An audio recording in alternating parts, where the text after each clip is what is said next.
तर नवी मुंबईतील भाजपचा अंतर्गत वाद आता चव्हाट्यावर आलाय। आमदार मंदा म्हात्रे आणि गणेश नाईक हा वाद पुन्हा एकदा उफाळलाय।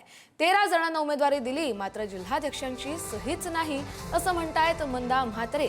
गणेश नाईकांनी 111 जागा निवडून आणाव्यात असं आव्हान देखील त्यांनी दिलंय। तर फडणवीसांनी संजीव नाईकांना आदेश दिला होता, माझा मुलगा निलेश म्हात्रेला तिकीट देण्यास पक्ष तयार झाला। मात्र संजीव नाईक यांना भेटण्याचा बोलण्याचा प्रयत्न केला, पण त्यांनी मला प्रतिसादच दिला नाही असा आरोप देखील मंदा म्हात्रेंनी केलाय।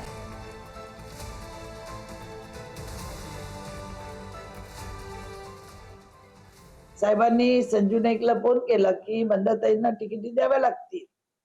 माझ्या समोर झालेलं भाष्य आणि आपल्याला निलेश म्हात्रेला सुद्धा तिकीट द्यावी लागेल। का माहिती नाही की निलेश हा त्यांना पुढचा प्रतिस्पर्धी वाटतो की काय, म्हणून नेहमीच निलेश बरोबर असा अन्याय केलेला आहे।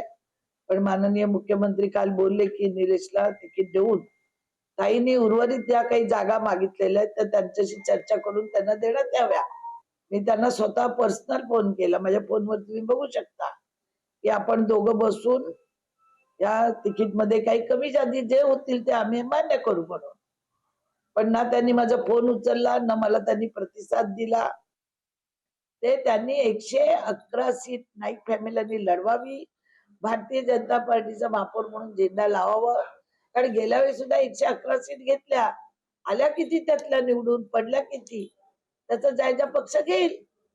कारण जर तुम्ही सांगता 111 मध्ये माझी ताकद आहे, मग तुम्ही दोघं पडले का माझ्या समोर, हा पण प्रश्न आहे ना कार्यकर्त्यांना।